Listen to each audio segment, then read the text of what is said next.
back with more main story for Final Fantasy XIV, A Realm Reborn.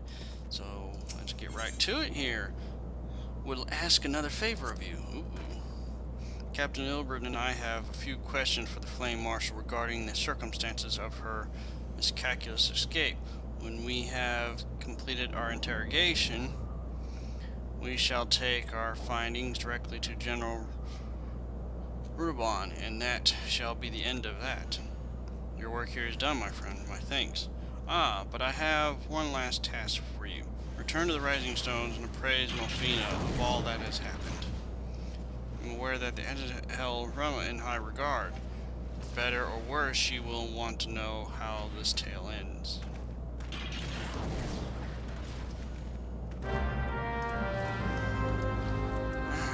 Yeah. Back to the Rising Stones.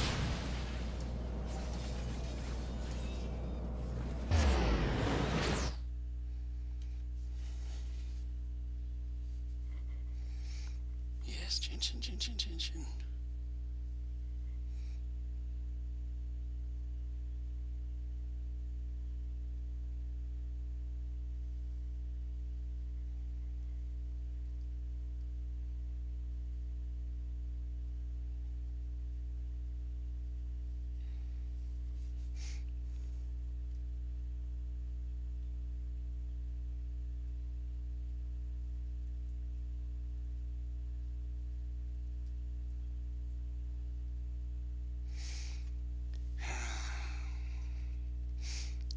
Morgana always takes a while to load. Too many people.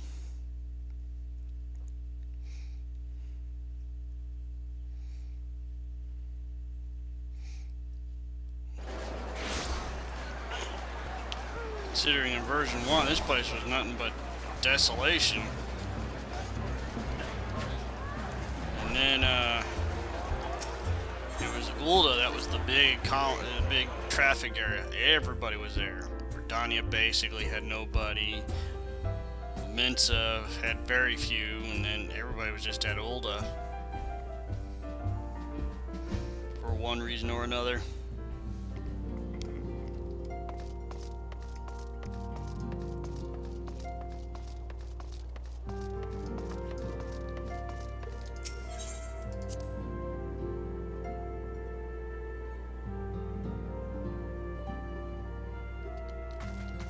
Delphina dear, you bring news. Not good news, but news nevertheless. Welcome back, my friend. I have already received word from Alphino. To think that Flame Marshal Huayu was the Garlean agent, I know not what to say. Together with Robon, Eline lent us much-needed aid at the time of our Order's founding. She was particularly passionate about the need to tackle the primal threat. When we discussed the subject, her eyes fairly shone with determination. Whatever else she may have been, I choose to believe that it was her true self with whom I spoke then. But now is not the time to dwell on such matters. I have an important announcement to make regarding our effort to defeat the Ascians. We shall begin as soon as everyone is assembled. Okay. And what news is this? My thanks for coming, friends. Moonbreeder, the floor is yours.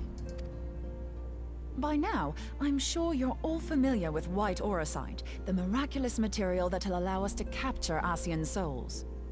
Back at Snowcloak, we verified its ability to absorb vast amounts of ether. Alas, it leaves something to be desired in the area of stability. The stone can only store ether for a short while before expelling its contents. In addition to Auracite's inherent limitations, we must needs be wary of our enemy's strength. Our foe draweth upon an infinite wellspring of power. Even should we succeed in entrapping him, the stone will not long contain his wrath. Meaning that, if we want to kill the swine, we'll have to be quick about it. 'Tis our belief that an Ascian soul may be permanently undone, if smitten by a sufficiently concentrated burst of pure ether. The only trouble is, we can't say for sure how concentrated the burst needs to be. Without knowing how much ether an Arcean soul is composed of, we're basically guessing. Ooh. That's damn Our bad. sole clue lieth in thy struggle with La Habrea. During that encounter, Heidelin bid you forge what she called a Blade of Light, a weapon which took the form of a luminous stream of energy. Based on your description, we believe the blade with which you vanquished your foe was composed of ether. Admittedly, your victory proved ephemeral, as La Habrea was able to use a crystal of darkness to flee into the space that lies between our world and the void. The fact remains, however, that Heidelin placed the means to destroy the Ascians in your hands. Be that as it may, it would be unwise to assume that she will do the same when we next encounter such a foe. Quite so, my lady. We must needs find the means to forge our own blade of ether, one to equal that which Heidelin did benevolently bestow upon her champion. That is all well and good, but it seems to me that producing such a blade will require a prodigious quantity of ether. Whence will it come, pray tell? Oh, what if we had two pieces of white auracite? One to trap the Ascian, and the other to store the ether for the blade. Oh, nice try. But it's as I said, the stone won't hold ether for any length of time. We'd still need to collect the stuff there and then, sorry to say. And therein lies the rub. Finding a way to create the blade whenever and wherever we choose. It would seem more research is in order. I'm going to linger a while, perform a few more tests on the auracite. And I could do with some help. Urianger, why don't you lend me a hand? Mine apologies, but I am required at the Waking Sands. Lady Minfilia hath given me sole charge of the premises. 'Twould be unseemly to leave them unattended. Sole charge, you say? So you're basically alone there, then? Well, that settles it. I'll just have to come to you. You can't escape.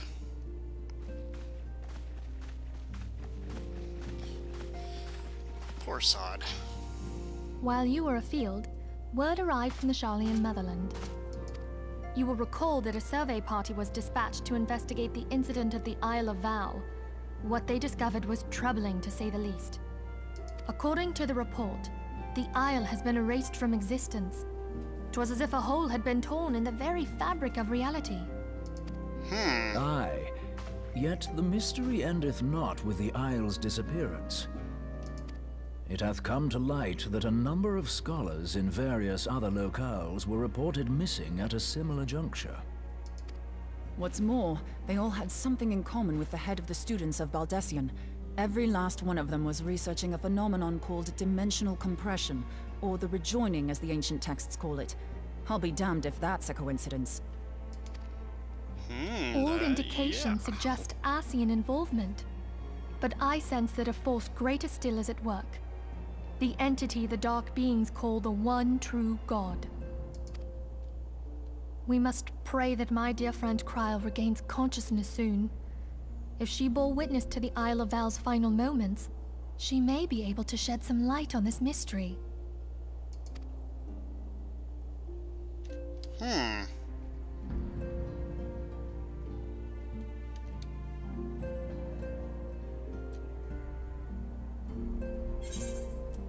Complete.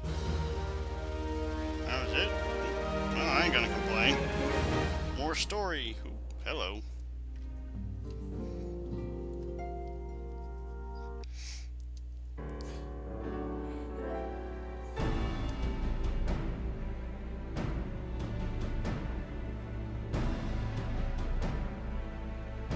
Following the calamity, the forces of the 14th Imperial Legion entrenched themselves in strategic locations across Eorzea.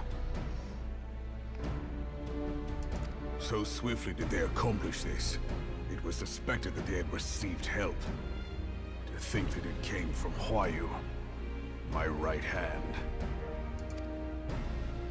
There is more. We have reason to believe that Huayu didn't deal exclusively with the 14th. She also answered to a higher authority in Garlemald.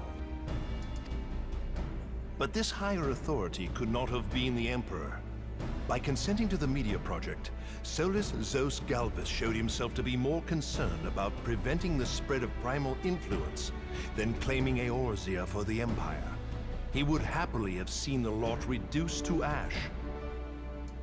We believe a number of high-ranking figures within the royal household were against the decision, but that they knew better than to oppose the Emperor openly. Of course, this didn't prevent them from making clandestine provisions, in which Huayu played a part. Alas, these provisions did not prevent Dalamud from falling, and the ensuing chaos changed the face of the realm forever. Yet Eorzea survived. To all intents and purposes, the Meteor Project had failed, and the Empire was left to rue its lack of a decisive means to eliminate the primals. Until, that is, it stumbled upon the Ultima Weapon. Even before the accursed thing was dug up, it seemed to me the 14th had the might to overwhelm our weakened armies. Yet they chose to hide behind their walls. Why? The Black Wolf was wary of making the denizens of Eorzea desperate, lest more primals emerge to bleed the land. The discovery of the Ultima Weapon, however, emboldened him to resume his war of conquest in earnest. But there was one in Garlemald who believed that Van Belsar's actions were premature. One who stood higher in the Imperial Army's chain of command. He ordered the Legatus to halt his advance, only to find that the Black Wolf had slipped its leash, and that the 14th now acted alone. In a bid to bring Van Belsar to heel, he used the agent he had planted in Ulda prior to the Calamity to undermine the Legion's efforts. A man who outranks Van Belsar, yet opposed the late Emperor's decision to annihilate Eorzea. This could only be the former High Legatus of the Garlean army, now known as Emperor Vorissos Galvus. So he was Huayu's true master. Oh, lovely. But one of several in actual fact. We've learned that even as Huayu served the Empire's interests, she sold Imperial secrets to a certain faction in Eorzea. In so doing, she helped to maintain the status quo, thus prolonging the conflict. Considering who stands to profit from war, it isn't hard to imagine who her other masters were. Seven hells! You mean to say that she was a double agent? Huh, triple, if you consider her services to Van Belsar and the new Emperor as separate. As neatly as these pieces seem to fit, one aspect of the puzzle remains unclear to me. By whose will was the Marshal feeding intelligence to the heretics? And try as I might, I fail to see how aiding their cause would profit either her Imperial or Monetarist masters. Could it be that another hand is at work here? If so, Huayu must be made to reveal whose it is.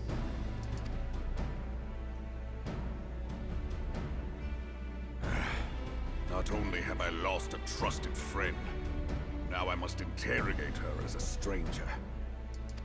Not a pleasant task, I grant you, but a necessary one.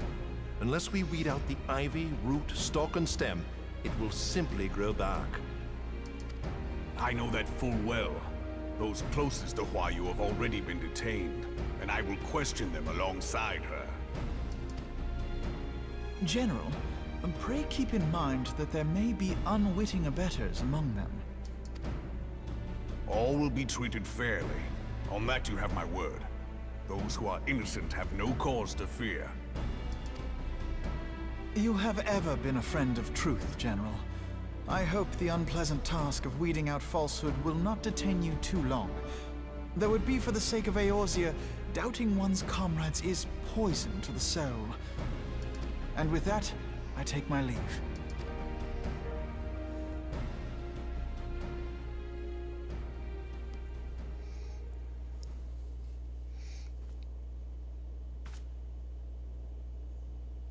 All these years, I've been made to dance to their tune.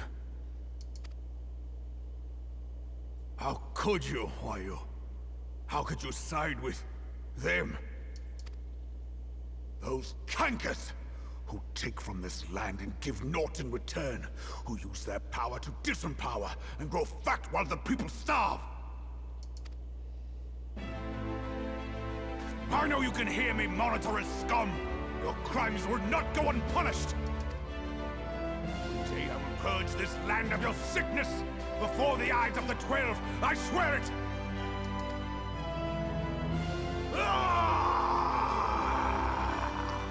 And they pissed him off. Now I want to meet.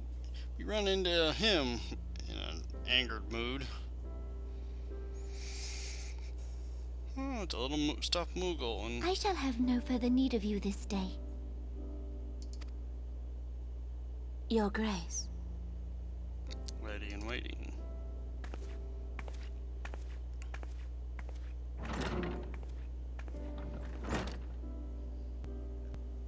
I fear that not even mine own chambers shall remain private for long. Has the situation grown so grim?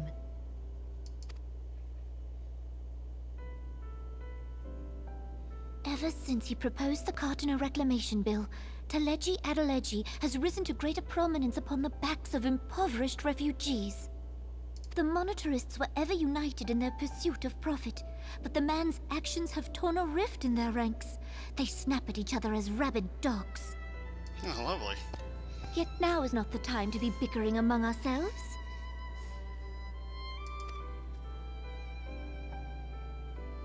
If this bickering is a threat to law and order, might you not have grounds to dissolve the Syndicate?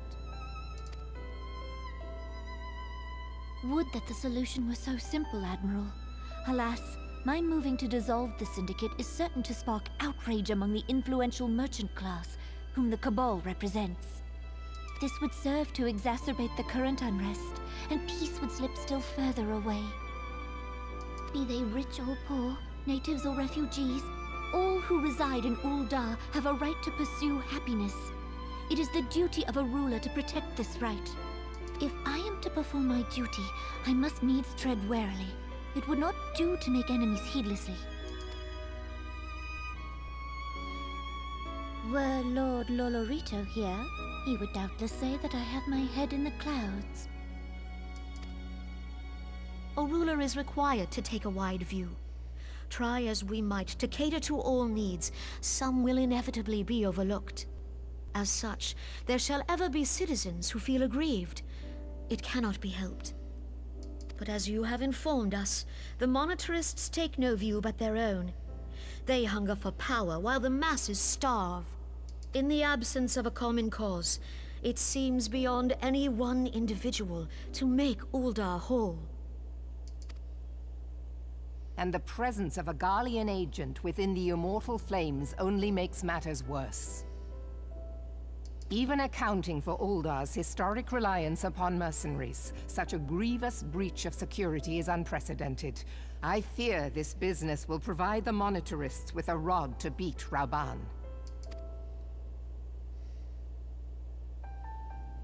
Eorzea can ill afford for the Immortal Flames to be dampened now.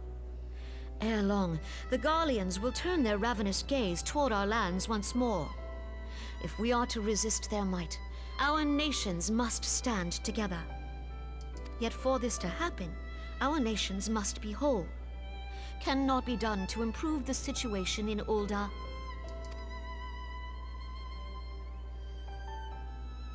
The true wealth of Ul'dah lies in the health, happiness, and hopes of her citizens.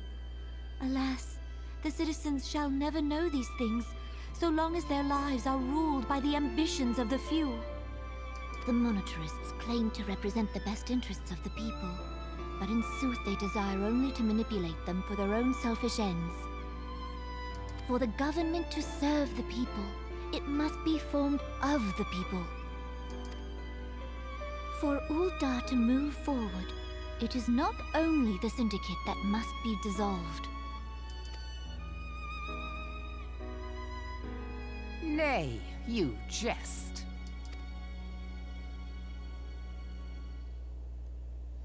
My friends, it was for no other reason than to make known to you mine intent that I requested your presence here. When I make my declaration to the people, chaos shall inevitably ensue. As the last monarch in the line of Ul, I make unto you this request. Help Roban to preserve order and protect the people. Forsake them, and you forsake yourselves. For a strong Eorzea will ever have need of a strong Ul'dah.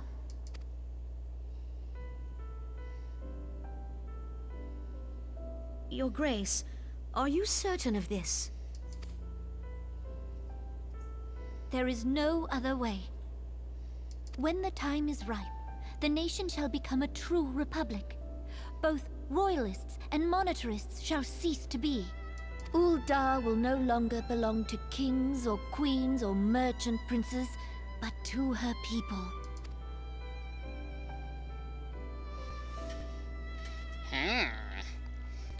Quite intriguing. Bold move, too. Roban, forgive me for casting aside all that you have toiled for in my name. Beyond this gesture, I am powerless to help my subjects.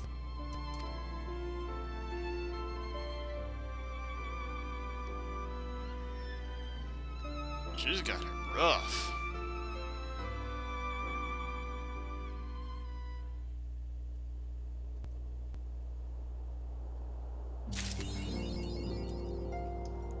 Dreams of ice. Alright, what's next? Elfina is considering which of her many responsibilities demands her utmost attention. Well, let's see what that is. I am most eager to address the Ascian threat. However, we dare not neglect our other pressing concerns. Both know full well that Saint Shiva will not be the last primal we face, and our relationship with Isengard is still tenuous at best. To think that the resolution of the primal threat was once the sole priority of the Scions of the Seventh Dawn, some days I wonder if it was wise for us to take on so many other responsibilities. Lest you forget, Ascian, the Scions need not shoulder the burden alone. Were not the Crystal Braves established for this very reason? True, we are present with a multitude of problems, however, we all have the resources we need to address them in turn. Elfin in particular is ever a sturdy hand who I trust will continue to support the Braves. To what do we owe the pleasure? Have there been further developments regarding the situation in Ul'dah? As expected, the Immortal Flames have been struggling to cope with the revelation that one of their highest-ranking officers was a Garlean agent. Suffice it to say, Teleji Adeleji and his monitors ilk have wasted no time in attempting to turn the situation to their advantage. Coupled with ongoing unrest, the Flames are finding themselves hard-pressed. Plainly, General Ruban needs our help, and I will direct the Crystal Braves to offer what support they can. If I am to stay abreast of the latest developments and issue effective orders, however, I cannot afford to waste time traveling back and forth. And so, for the foreseeable future, I think it would be the best I were to remain in Ul'dah, unless you have an objection. None whatsoever. We have matters here well in hand. Moonbreeze research is proceeding as planned. So she tells us, though I am not familiar with the details. Ranjay is poring over his tomes in the Waking Sands, and others are contributing in their own ways.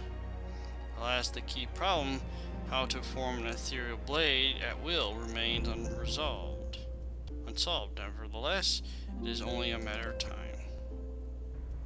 Unifin, while we focused on the task, mayhap you could assist Alfred and his braves with theirs. It would do much to restore faith in the immortal flames if the warrior light was seen walking on their behalf. Or working, bleh. Never forget that your esteemed status allows you to act in ways that those more tightly bound in organizations and nations cannot. As ever, I implore you to do so. Not that your response was ever in doubt, but I humbly thank you once more for aiding our cause. Well then, there are preparations I must attend to before my departure, such as receiving Rollo's latest report. He has proven to be quite skilled at gathering information others wish kept secret, hence why I placed him under my direct command and ordered him to investigate the Ulda's riots. When you are finished here, join me outside. Depending on what he has to say, I may soon have a favor to ask. If there are any developments on our front, I shall inform you at once in the usual fashion.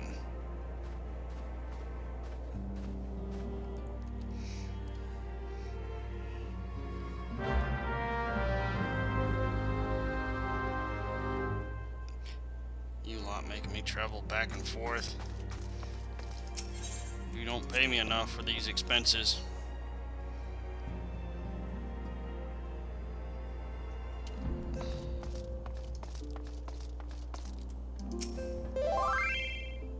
Oh, look, a gill seller. Not interested.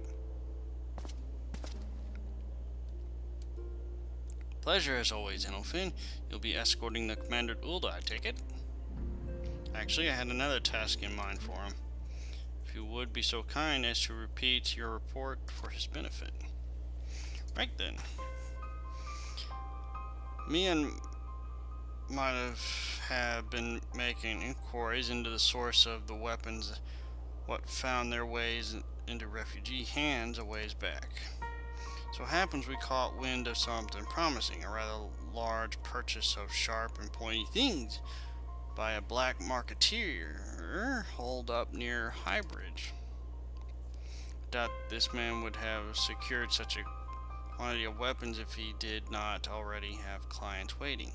Clients that, for whatever reason, would prefer for this transaction to remain secret. Brings to mind that merchant that caught an arrow while talking to Enelfin, don't it? Generous fellow he was, doling out swords and spears to the downtrodden and disgruntled. Which isn't to say that these clients have the same mischief in mind, but if he wanted to be sure, might be prudent to intervene before they collect their goods. Savvy? Seizing the weapons before they fall into the wrong hands would be for the best. However, if we strike at the appointed hour, we might capture the black marketeer as well as his clients. What do you say, Enelfin? And this settle. Rendezvous with Captain Ilbert at Highbridge and intervene when the exchange takes place. Now then, if you would excuse me, I must leave for Ulda. Expect good tidings.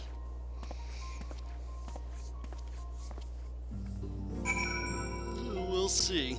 Let's see, Highbridge. I think that's near Drybone. Yeah, okay. Off to Drybone.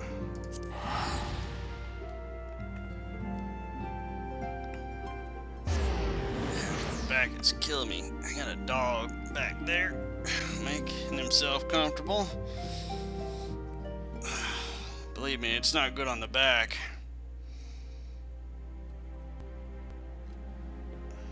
Sit like this.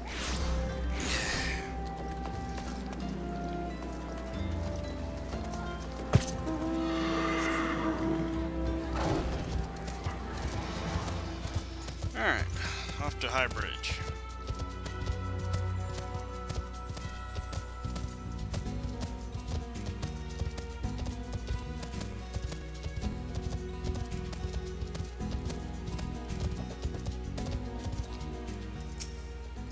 That is an intriguing mount.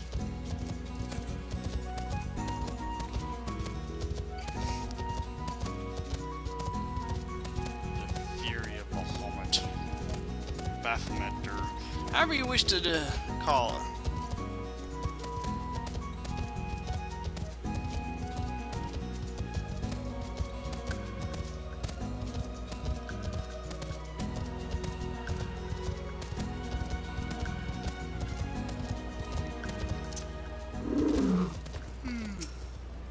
Here. I know my scouts have been keeping a close eye on the Black Marketeer, and it would seem that his guests have arrived. And also seeing that he has hired more than a few men to stand guard. Common thugs of no consequence, but they nevertheless pose a threat. Even so, I feel compelled to apologize. This is far beneath a man of your standing, and Commander Lavalleur needn't have dispatched you hither. But powerful men ever have need of loyal, able-bodied friends. Having found one in you, 'tis only natural that he would come to rely upon you without hesitation. Yep. Well, gals and ghouls, guess what? I'm leaving it there. Next, we are going to next video, I should say, we'll be dealing with the Black Marketeer. So, until then, I will see you gals and ghouls. In the next video, be sure to like and subscribe. Ciao!